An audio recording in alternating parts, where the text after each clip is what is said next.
Capítulo 9. El pánico y el pueblo silencioso. A la mañana siguiente, el capitán Munchausen dirigió su caballo hacia la academia de la señorita Primrose Krabappel en busca de la fruta de las hadas. En el bolsillo guardaba la orden de arresto de aquella dama en el caso de que su registro fuera fructífero. Pero cuando llegó a la academia se encontró con que los pájaros habían volado. La vieja casona, llena de recovecos, estaba vacía y en silencio. No se oía el correteo de pies gráciles por los pasillos, ni tampoco los ecos de risas ligeras. Algún viento feroz había dispersado a los retoños Krabappel. También la señorita Primrose había desaparecido. Ven, ya se robaron a todas las chiquillas. Un terror inefable se iba apoderando del capitán mientras continuaba su búsqueda por las salas vacías y silenciosas.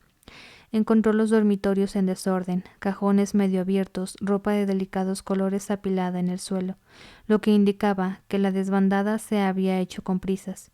Además, debajo de cada cama halló un par de zapatillas pequeñas sin apenas talones y suelas casi inservibles. Los pies que las hubieran desgastado así debían de haber trabajado lo suyo. Prosiguió su búsqueda por las cocinas, donde se encontró con mamá Tibbs, sentada, riéndose ella sola y tarareando suavemente. «Está bien, ramera chiflada», le gritó ásperamente. «¿En qué has andado metida? Me gustaría saber». «Te tengo echando el ojo, preciosa, desde hace ya mucho. Si no puedo hacerte hablar, quizá lo logren los jueces. ¿Qué le ha ocurrido a las señoritas? Contéstame». Pero mamá Tibbs estaba más ausente que lo habitual aquel día, y su única respuesta fue un ir y venir en la cocina, cantando algunos compases de viejas canciones sobre pájaros que eran puestos en libertad y flores celestiales y frutos blancos que crecían en la Vía Láctea. Munchausen sostenía una de las zapatillas y al verla, mamá Tibbs se la arrebató y la acarició con ternura como si de una paloma herida se tratara. «Bailar, bailar, bailar», mascullaba ella. «Bailando día y noche, es el baile inmóvil de los sueños».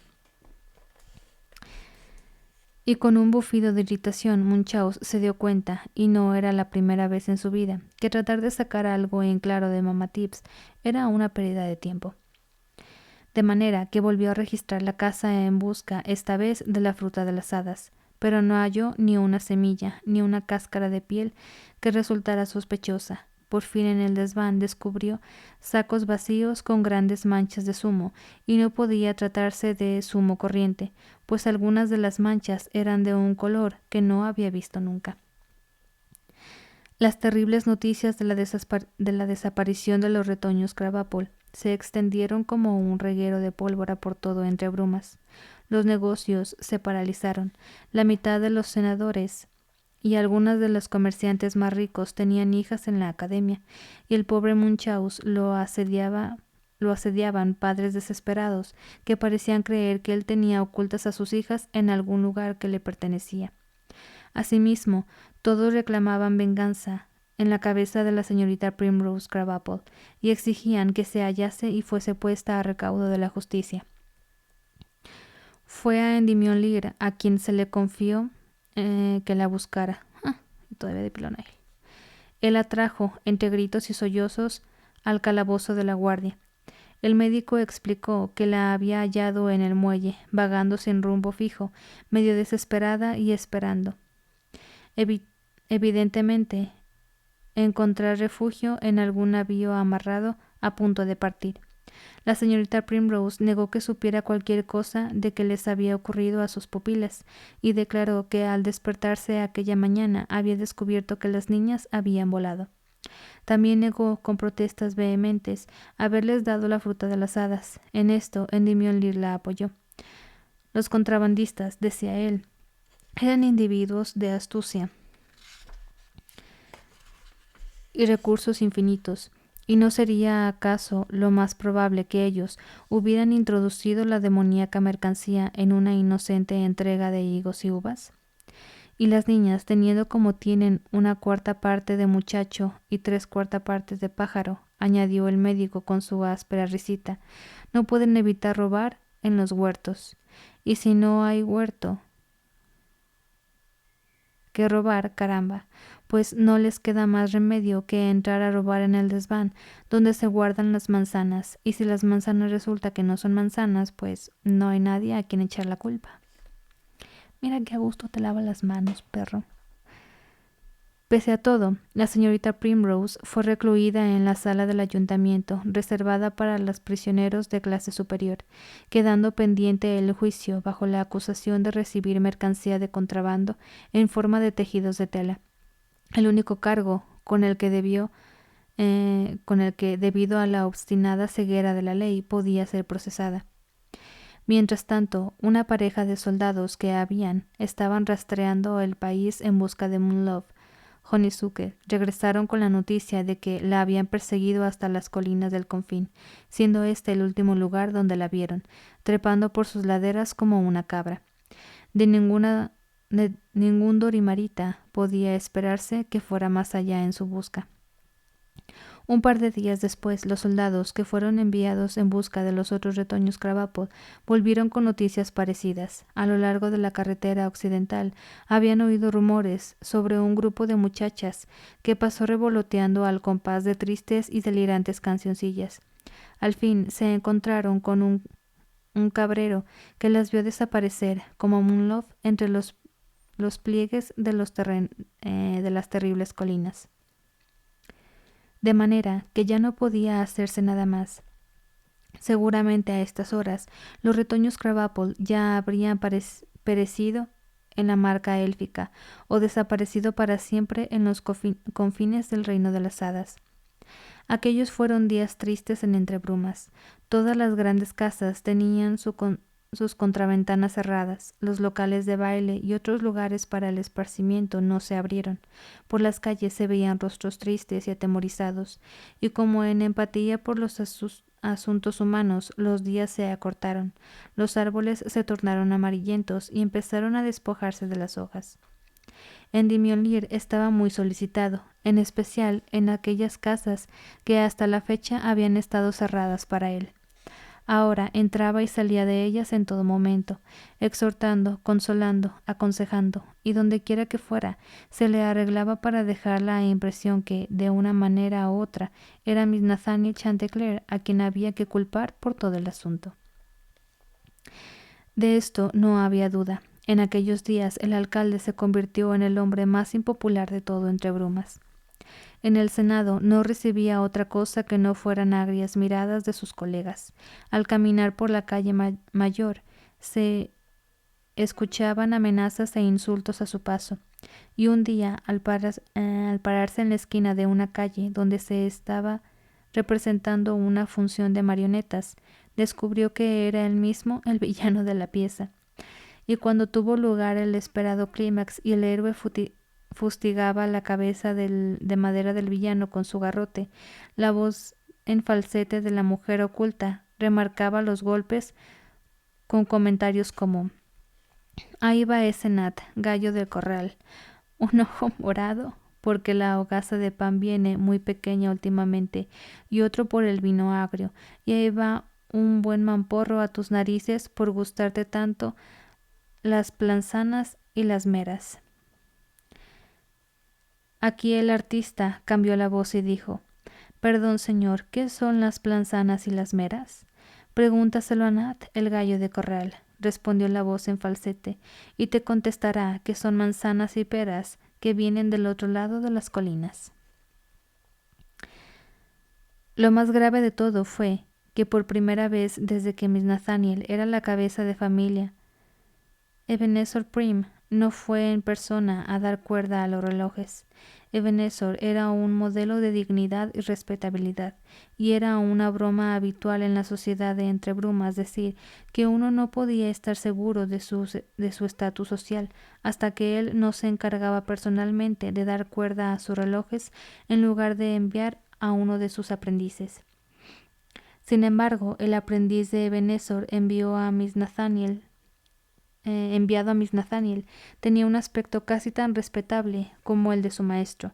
Llevaba una pulcra peluca negra y su expresión era gazmoña en sumo grado. Las comisuras de la boca tiraban hacia abajo, como uno de los relojes de su maestro que se hubiera parado a las 7:25. Lo cierto es que era un joven muy respetable, y era evidente que estaba totalmente al tanto de los desagradables rumores que circulaban con respecto a la familia Chantecler, puesto que, con una notable expresión de horror prendida a su cara de bollo, adornada con absurdos mostachos rizados, observó el reloj de pie de Maese Nathaniel, abrió su carcasa de caoba con un cuidado enorme, y cuando le hubo ajustado el péndulo, se limpió los dedos en el pañuelo del bolsillo, con tal muestra de asco que la inocente pieza de relojería bien pudiera haber sido el travieso compañero del alcalde, un grotesco e intimidante gato atigrado que estuviera ronroneando y lamiéndose los bigotes tras una obscena orgía de basura. Pero Miss Nathaniel era indiferente a estas manifestaciones de impopularidad. Deja que las torturas mentales se hagan suficientemente intensas y verás cómo se transforman en una especie de carminativo. Al principio de recibir las noticias sobre la desbandada de las retoños Krabappel, la cabeza estuvo a punto de estallarle. De repente los hechos parecían cobrar realidad. Por primera vez en su vida, sus secretos y oscuros temores empezaron a adquirir consistencia y a enfocarse. Y el lugar donde se volvían nítidos era Ranulf. Su primer instinto fue lanzar al viento todas sus obligaciones municipales y salir a caballo en dirección a la granja. Pero ¿de qué serviría eso? Sería como ponerse en manos de sus enemigos, y su huida significaría ofrecer en público una razón para pensar que cuanto se decía de él era cierto. Además, sería una locura que Ranulf regresara entre brumas. Seguramente no habría un lugar más peligroso para el muchacho en aquellos días que la ciudad, contaminada por la fruta de las hadas. Se sentía acorralado. Siguió recibiendo cartas alentadoras del propio Ranulf y buenos informes que de él hacía Luke Hempen, de manera que, de forma gradual, su pánico se transformó en una especie de pesadilla letárgica de fatalismo, que pareció liberarlo de la necesidad de emprender acciones. Era como si el futuro fuera un pringoso fluido adhesivo que se hubiera derramado sobre el presente, de modo que todo aquello que él tocaba le dejaba los dedos tan pegajosos que quedaban del todo inservibles para el uso más mínimo. No halló consuelo en su propia casa. Dama Marigold, que siempre se había preocupado por Prunella mucho más que por Ranulf, estaba sumida en un estado de abatimiento nervioso. Cada vez que era un poco consciente de que su hija había comido la fruta de las hadas y se había perdido en la marca élfica o en el mismo reino de las hadas, las náuseas se apoderaban de ella y le sobrevenían violentos vómitos. Los únicos momentos de alivio que Miss Nathaniel conoció fueron cuando iba arriba y abajo caminando por su sendero entramado o vagaba por los campos de Gramari, pues estos le proporcionaban una... ahí me perdí. Le proporcionaban un anticipo de la muerte, el estado que transformará a uno en una especie de objeto artístico, es decir, en el caso que uno sea recordado por la prosperidad, con todos los hechos y pasiones simplificados, estáticos en un estado de belleza, algo absolutamente silencioso que la gente observa, pero de lo que no emana mirada alguna. Y el sendero entramado le trajo paz, la paz de la naturaleza muerta, naturaleza viva, que ni está activa ni sufre, sino que solo crece en silencio y lentamente madura su secreto, el pueblo silencioso. ¿Cuánto le habría gustado pertenecer a él? Pero a veces, cuando deambula a última hora de la tarde por las calles de la ciudad, parecía que los mismos seres humanos habían encontrado el secreto de las naturalezas muertas, pues a aquellas horas todas las criaturas vivas parecían cesar su actividad.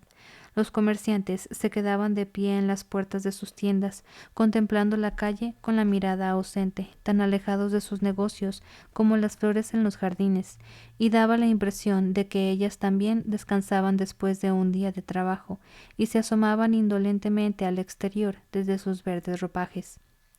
Y los muchachos que llevaban a sus novias de paseo en bote por el Dapple las contemplaban con la mirada extraviada, mientras que las jovencitas hundían la vista en la distancia y deslizaban las manos despreocupadamente por el agua. Incluso la herrería, en cuya puerta abierta se hallaba un grupo de haraganes mirando el vaivén del martillo del herrero, y el fulgor de la luz incandescente iluminándole el rostro, podría no ser otra cosa que una tienda de feria en la que los viajeros se solazaran observando a un domador de leones o las proezas del forzudo profesional, ya que, en esa hora desganada, la actividad de los músculos al doblegar las cosas resistentes a una voluntad humana, el dominio del fuego, una criatura más hermosa y peligrosa que cualquier león, todo ello parecía convertirse en un mero espectáculo entretenido sin ningún propósito de utilidad. Parecía también que los mismos ruidos de la calle, el traqueteo de las ruedas, el silbido de un muchacho, un vendedor ambulante pregonando su mercancía, procedían de lejos, tan incorpóreos y alejados de las actividades del hombre como el trino de los pájaros. Y si quedaba todavía algún bullicio en la calle mayor, era tan relajante como el de un corral. Toda la calle, casas, adoquines, todo, casi parecía la creación de un hombre hecha a partir de cosas vivas convertidas en diseños, como en un jardín de gala. Por eso Miss Nathaniel deambulaba a esa hora, entre las hileras de tiendas y casas, como si lo hiciera entre las paredes de denso verdor, de un doble seto de caja almenada, o bajo el túnel dorado de su sendero emparrado. Si la vida en Entre Brumas pudiera ser siempre así, no habría ninguna necesidad de morir. Porque ya están todos muertos en vida, no manches. Capítulo 10. La canción de Hempy. Había días en los que ni siquiera las cosas silenciosas calmaban a Miss Nathaniel, en los que el estado que Ranulph describía como el encerramiento de todo su ser en un espacio tan pequeño como un diente, del que irradian olas de agonía, le resultaba tan abrumador que perdía toda conciencia del mundo exterior. Un día, entrada ya la tarde, momento vulnerable a tal estado de ánimo, Miss Nathaniel deambulaba por los campos de Gramary. En los epifacios de las tumbas podía leerse la historia de la sensibilidad dorimarita, desde el sereno patetismo de aquellos que se remontaban a los días de los duques. Englantine llora por Endimión, quien estuvo vivo y ahora está muerto, o mientras ella viva, Ambrose solía soñar con no me olvides estaba muerta.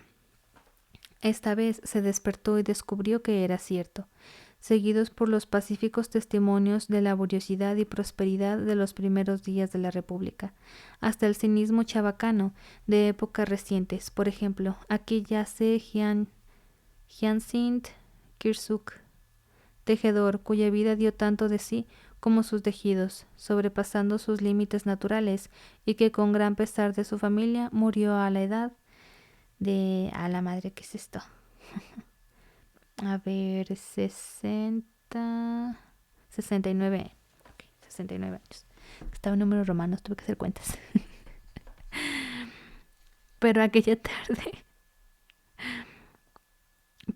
tarde, incluso su epitafio favorito, el de un viejo panadero, Ebenezer Spike, que había proporcionado tiernas hogazas de pan a los ciudadanos de Entre Brumas durante 60 años, era incapaz de darle consuelo. Estaba tan sumido en su melancolía que el curioso hecho de que estuviera entreabierta la puerta de la capilla familiar no le provocó más que una sorpresa pasajera y apagada. La capilla de los Chantecler era uno de los monumentos más preciosos de Entre Brumas. Estaba construida en mármol de color rosa, con pilares delicadamente estriados y bajorrelieves de flores, hojas y fugitivos aterrorizados, tan habituales en el arte antiguo de Dorimer.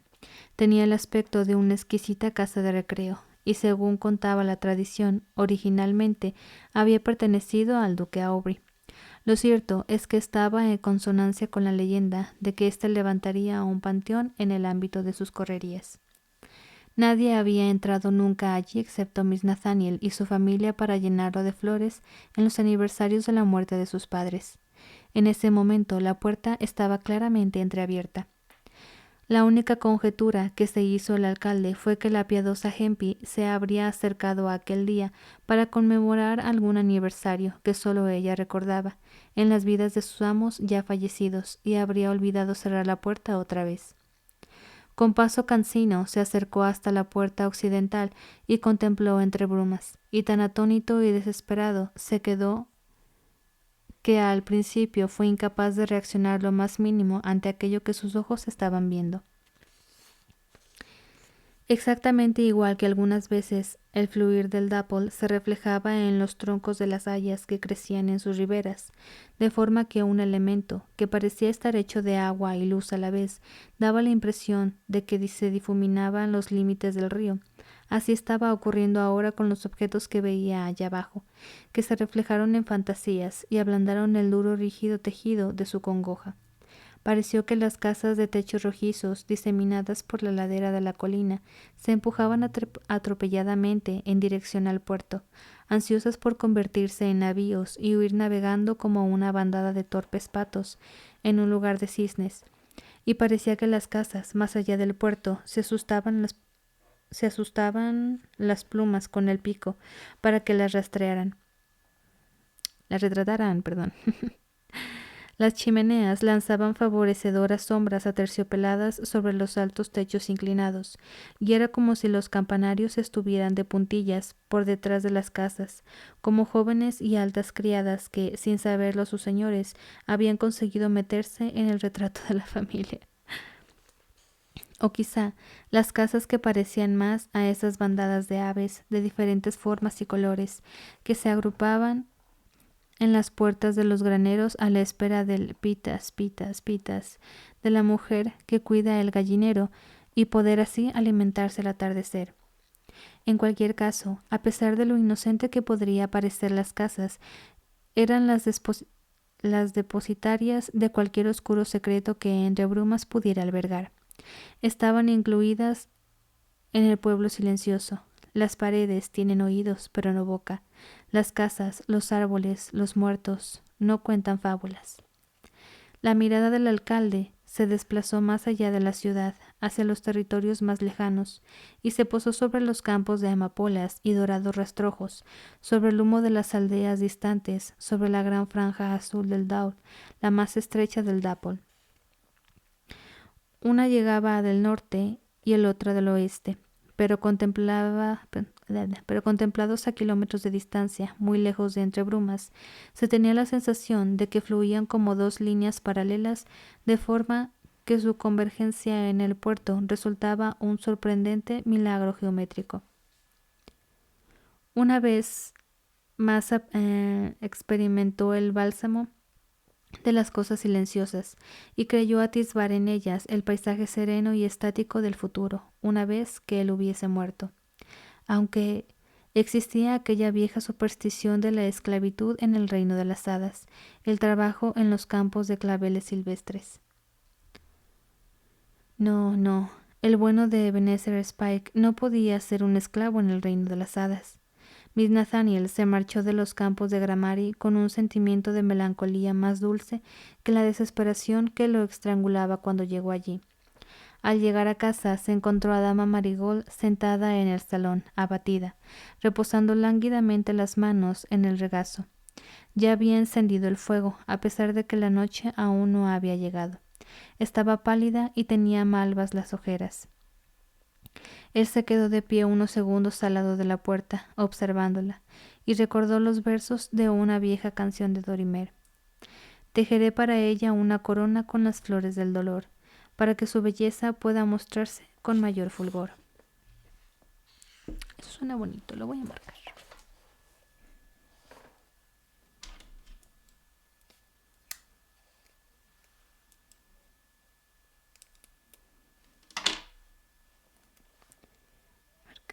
marcando.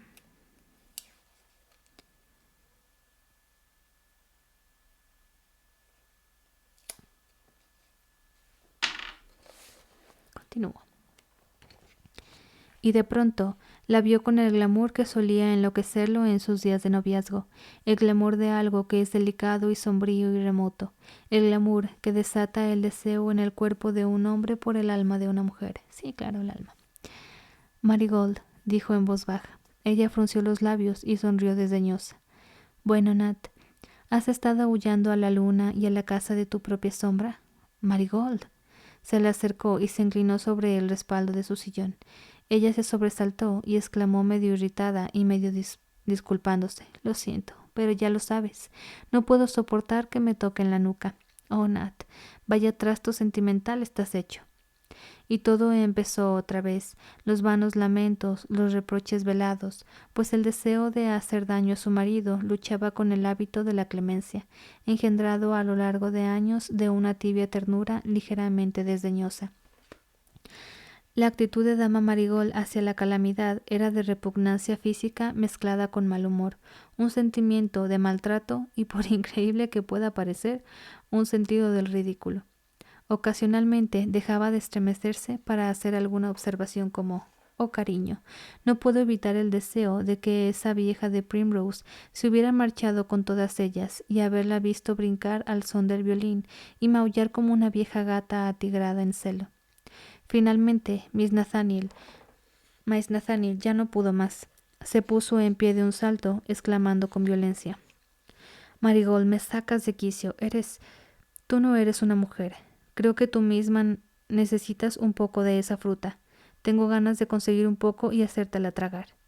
Pero aquello era una injuria, y aún no había acabado de decir la frase, cuando hubiera dado un montón de dinero por haberse quedado callado. Pero, ¿qué le habría pasado a su lengua? Fue como si un leal perro guardián se hubiera vuelto loco y lo hubiera mordido. De todas formas, ya no podía aguantar más en el salón ni enfrentarse a la mirada fría e indignada de dama Marigold. De manera que, murmurando tímidamente una disculpa, salió de la habitación. ¿A dónde iría? ¿Al salón de fumar? No. No podía plantar cara a la perspectiva de su propia compañía, así que subió al piso superior y llamó a la puerta de Hempy. Por mucho que en la infancia un hombre haya querido a su niñera, una vez que ha crecido, a excepción de muy contadas excepciones, se siente mal y bastante aburrido en su compañía. Una relación que se ha convertido en algo artificial y vinculada a un sentido del deber más que a un afecto espontáneo, siempre es incómoda. Y en lo que respecta a la niñera, resulta especialmente amargo cuando el magnánimo enemigo, la esposa, tiene que meter al muchacho en vereda. Durante años, dama Marigold se había visto obligada a repetir «Nat, ¿has ido a ver a Hempy últimamente?» o «Nat, Hempy ha perdido a uno de sus hermanos, haz el favor de ir a verla y darle el pésame». Por eso, cuando Miss Nathaniel se vio en la pequeña y alegre habitación, se sintió torpe, cohibido y demasiado deprimido como para recurrir a algún tipo de broma ingeniosa con la que tenía la costumbre de saludar a las ancianas. Hempy estaba ocupada surciendo las medias del alcalde y le mostró con indignación un agujero especialmente grande, negando con la cabeza y exclamando: «Nunca hubo un hombre que trate peor a sus medias que usted, Miss Nat. Me encantaría descubrir antes de morirme qué les hace, y Miss Ranulph es exactamente igual. Bueno, Hempy, como digo siempre, no tienes derecho a echarme la culpa si mis medias se agujerean, ya que tú eres quien me las tejes», replicó automáticamente él. Desde hacía muchos años, las regañinas de Hempy acerca del estado en el que en las que se encontraban las medias, había obtenido esta réplica. Pero tras aquellos días de pesadilla, había algo tranquilizador al descubrir que todavía había gente en el mundo lo suficientemente sana y con la mente lo bastante equilibrada como para enfadarse por los agujeros de un par de medias de estambre. La verdad es que la niñera había recibido las noticias acerca de los retoños Krabappel con mucha calma. Es cierto que nunca se preocupó demasiado por Prunella y mantuvo siempre que era la viva estampa de su madre.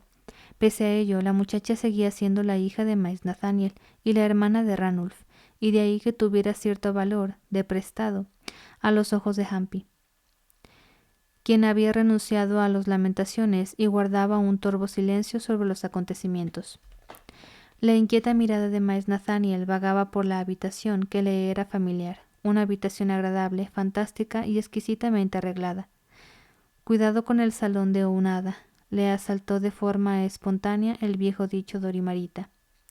Sobre la mesa había un cuenco de rosas de otoño que aromatizaba un poco el ambiente con un perfume acogedor y poético. Era como la bienvenida a una casita de postigos verdes, alegres cretonas y sábanas con aroma a lavanda. Pero el anfitrión que te recibe está muerto. La misma casa solo pervive en la memoria. Es el canto del gallo hecho perfume. Habrá cuencos de rosas en los salones de las hadas. Abuelo, agujeros, a ver, ¿qué pasó? Estamos leyendo una historia. Ahorita podría decirse que protagonista, o no sé. Bueno, el alcalde de este pequeño pueblo llamado Dorimer ha perdido a sus 2 hijos, entre comillas. A su hijo pequeño Ranulf lo mandaron a una granja porque según eso estaba no enfermo, o sea, como que tenía que aprender otra cadencia. Eso fue, o sea, otra forma de tener otro tipo de ejemplo a seguir. Y su hija Prunella, que estaba en una academia para señoritas, desapareció junto con todas las estudiantes y se las vio ir hacia la marca élfica, danzando y cantando como unas locas, y pues se fueron al mundo de las hadas. Entonces está todo así como de, mis hijos, ¿qué voy a hacer? Y ya. Así como apenas estoy llegando por la mitad del libro y todavía no se desenreda muy bien por qué chingados están robando a las niñas y bueno, y también a Ranulf, porque de hecho sí, también se lo robaron, aunque haya parecido que no. Eso también fue un robo. Me perdí. Ya. Vaya, Hempy, estas son nuevas, ¿verdad? Dijo señalando una caja de conchas sobre la repisa de la chimenea. Eran unas conchas muy extrañas, tan finas como las alas de una mariposa y de brillantes colores. Había asimismo vasijas de porcelana que parecían hechas con pétalos de amapolas y orquídeas. Nunca se habría podido modelar aquellas extrañas formas en el torno de un alfarero dorimarita. El alcalde dio un ligero silbido y señaló una herradura de oro puro, clavada en la pared, añadió. Y eso también. Puedo jurar que jamás lo había visto. ¿Te ha favorecido la fortuna, Hempy? La anciana levantó con calma la vista de sus surcidos y dijo, eso fue cuando mi hermano murió y su vieja vivienda se repartió.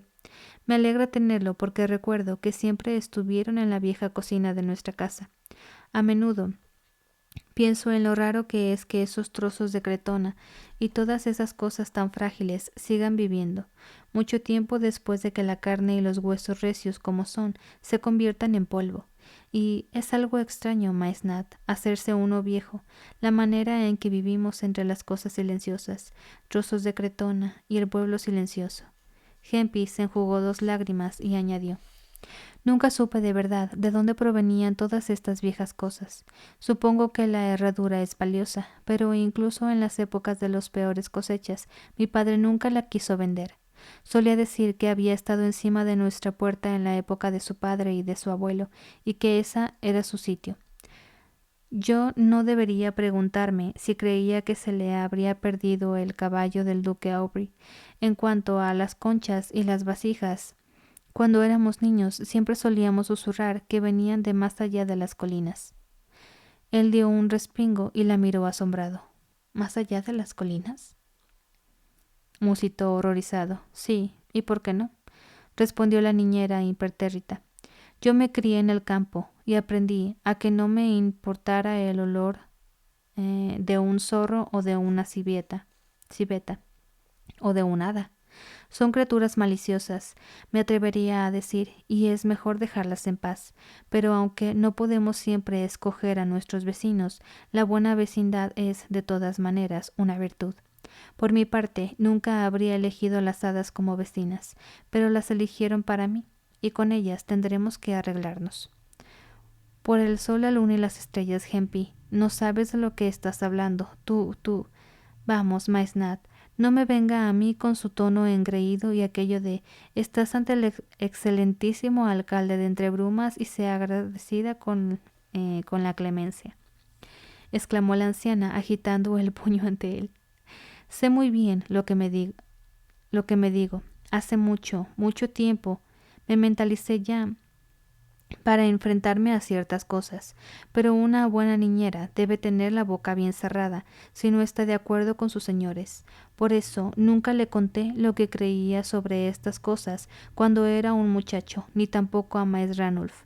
Pero el hinojo y cosas parecidas nunca fueron conmigo.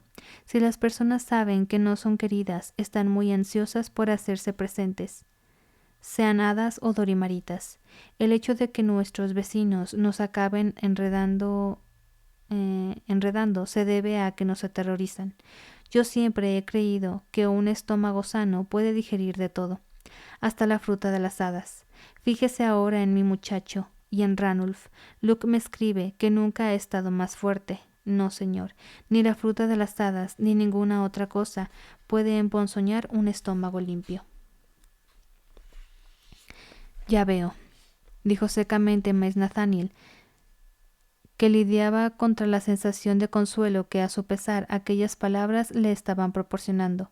¿Y también estás contenta con lo que le ha ocurrido a Prunella? Bueno, y si no lo estuviera, ¿qué conseguiría llorando, sintiendo arcadas y eructando todo el día como su esposa? La vida tiene su lado triste, y debemos tomar las duras por las maduras. Con las maduras. Las doncellas mueren en su noche de bodas, o lo que es peor, trayendo al mundo a su primer hijo, y la vida sigue de la misma manera. Sinceramente, la vida es bastante triste, pero no hay nada que temer en ella, ni nada por lo que se te deban revolver las tripas. Yo me crié en el campo, y como solía decir mi abuela, no hay reloj mejor que el sol, ni mejor calendario que las estrellas. ¿Y por qué? Porque uno se acostumbra a convivir con el tiempo. No hay ningún terror mayor más allá de las colinas que el tiempo. Pero cuando uno se acostumbra toda la vida a mirarlo descarnadamente, tal como es en realidad, en lugar de encerrarlo en un reloj como ocurre en Entre Brumas, uno se da cuenta de que es como un tranquilo y pacífico buey tirando de un arado. Observar el tiempo le enseña a uno a cantar. Se dice que la fruta que hay más allá de las colinas te invita a cantar. De todas maneras, yo no he probado ni siquiera una pizca de esa fruta y aún así puedo cantar. En ese momento pareció que toda la miseria y temor acumulados en los pasados 30 años se liberaban en el corazón de Maes Nathaniel. Sollozaba y Hempy, con ternura triunfante, le acariciaba las manos y le murmuraba dulces palabras de la misma manera que lo había hecho cuando era un muchacho. Cuando sus sollozos se apagaron y se sentó en un taburete a los pies de la nodriza y reclinando la cabeza en sus rodillas le pidió: «Cántame, Hempy». «¿Cantarle a usted, querido? ¿Y qué le cantaré? Mi voz ya no es la que fue». «Está bien, hay una vieja canción, Pajarilla, creo que así se llama, que a todas horas se está cantando por las calles estos días. Y cuando allí Aubrey vivía, ningún pobre había. Tubérculos cenaban y el señor y el mendigo, con lirio, camedrio y clavo, con eglantina y tallos de fresa, y cornejos y pajarilla. Mientras Hempy cantaba, Maes Nathaniel volvió a escuchar la nota, pero aunque resulte extraño, esta vez no albergaba amenaza alguna. Era tan serena como los árboles y los cuadros, y el pasado, tan suave como el fluir del agua, tan pacífica como el rugir de las vacas de vuelta al establo en el crepúsculo. Ok, ya voy a terminar aquí, que ya son casi las 11 y ya me cansé. Así que termino la grabación.